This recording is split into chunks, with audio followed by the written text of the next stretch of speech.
Alright everybody, welcome back. The dev cycle is pretty much close to done. The dev server should be closing today as long as everything goes to plan. And to be honest, we may get the patch either later this week or early next week. So I think it's a great time to talk about how exactly are you supposed to get these new vehicles. So of course, I'm making this video in October, right before the end of October, early November patch, but these tips are going to apply for literally any update going forward as well, so feel free to stick around. I'm going to be talking about 3 tips here today. I'm going to be sticking to free-to-play stuff. The most basic thing, if you're willing to spend money, of course, is just buy a premium. But if you don't want to or aren't able to, then feel free to stick around. Now, first of all, and the one that is the easiest to do and the one I would recommend the most, is to go ahead and get ready for the plane coming by going ahead and spading vehicles ahead of time. Now, the trick here is you don't finish spading them all the way.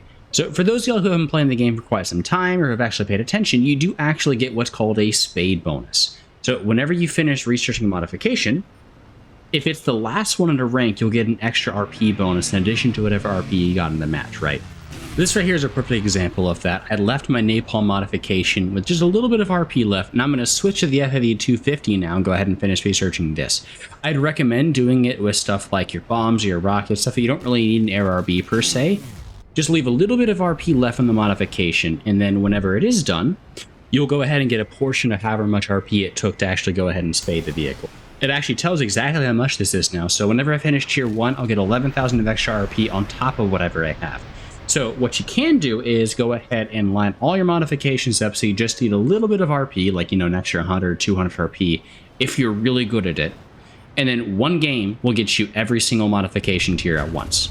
Now, if you don't want to risk it, you can always just go ahead and leave one modification by itself. It still won't be bad. You can just go ahead and play a few matches, get each modification, and you're good to go. It's just, if you really want to go ahead and go hard at it, try and leave just a little bit left in the tank. Another thing you want to keep in mind, end-of-line vehicles have higher research costs for their modifications. But actually, I had to pull up the German SE22 and the MLA side by side, and you can see that it's quite a bit more expensive for the SE22 purely because it's end-of-line. That also means that your RP bonuses are also more expensive, but the thing is, if you go ahead and you, let's say for example, you went ahead and did the SE22 and you went ahead and tried to go ahead and do the trick where you leave just a little bit left, if a vehicle gets added after that, then all of a sudden it'll automatically spade your vehicle and all your spade bonuses will go on to whatever vehicle it decides to auto-select for you. So I wouldn't recommend doing that normally, just to be careful. Assuming the vehicle is end of line, of course. So the next thing I actually want to talk about is the Battle Pass or, Warbond shop, which I don't see nearly enough people talking about in my opinion. This is all sorts of goodies in here, and you just get it for playing the game just like usual. You can see there's 500%, 300%, 150%, 75%. You got a little crate you can roll to get different boosters as well. You got free talismans, you got free premium vehicles, all sorts of stuff. So whenever you're going in here, you can get whatever you want pretty much. Like for example, if you know there is a rank 6 jet getting at a next patch, you can roll and see if you get lucky for a random talisman here. I did not. I got an AH1G, but hey, the option's there.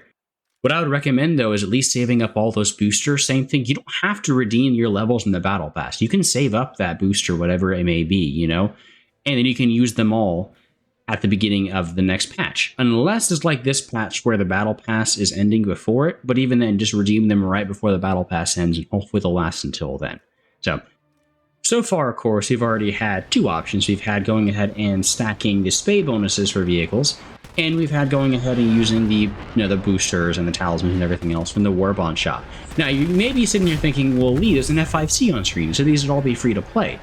Well, that's the thing. You may not be able to do this one right now, but in the future, just so you know, for a lot of people unaware of this, you can actually go ahead and sell your vehicles on the marketplace from events. So, for example, this past event we had, if you don't want the F100F, if you don't want the LOSAT, you can still grind it, go ahead and make it tradable on the marketplace, and then sell it. And then there's actually a sale coming up where all these rank 7 packs are going to go on sale half off, at least almost certainly. So you'll be able to get your $70 premium pack for only $35. So then you'd be able to combine, your spade bonuses. You'd be able to combine those boosters, and then whatever is left over, you can spam your F5C or your SBSK or, whatever else you decide you want to do when it comes to these premium vehicles. You can also, if there's not a premium you want, but there's a texture vehicle that you really, really like, and you don't get a talisman for out of the battle pass shop, then you could just go ahead and get some golden eagles with your guys that you earn from it and go ahead and do it that way. Sometimes a talisman vehicle will actually have higher RP multipliers than their premium counterparts, and if it's a vehicle that's not spaded yet, you can stack that spade bonus with your talisman, with those boosters, and make some absolutely ridiculous RP gains. Like, there's been some days where I've gotten my vehicles, like even before I was a content creator, I would have the new vehicle in 2 to 3 hours max, and people would think I'd bought it. No, I just took some time and prepared myself before the patch actually came out, so I would be able to get the vehicle because I knew I'd want to do it. So that's it for my 3 actual tips. I do just want to give a couple little pointers per se. The first is simple. Don't force yourself to play a vehicle that either is doing terribly in the matchmaker right now or that you just don't like. You can always just play a different vehicle at the same rank and have a much better time. Like, for example, I had somebody the other day that was playing his MiG-23 MLA and having an absolutely terrible time against F-16Cs and MiG-29s. I was like, hey, just go play the MiG-21 MF. It's still a rank 7. It'll still get you efficient RP. The other thing is that if you do want to play the next vehicle online, it does get a 10% RP bonus over other vehicles of the same rank. So instead of getting 100% of your RP, you get 110%. Nothing critical, but it is nice to have. That's all I got for you for now. Hope you all have a great day. You ready for the patch? Let me know what you think down in the comments below, and I'll catch y'all next time. So, peace, y'all.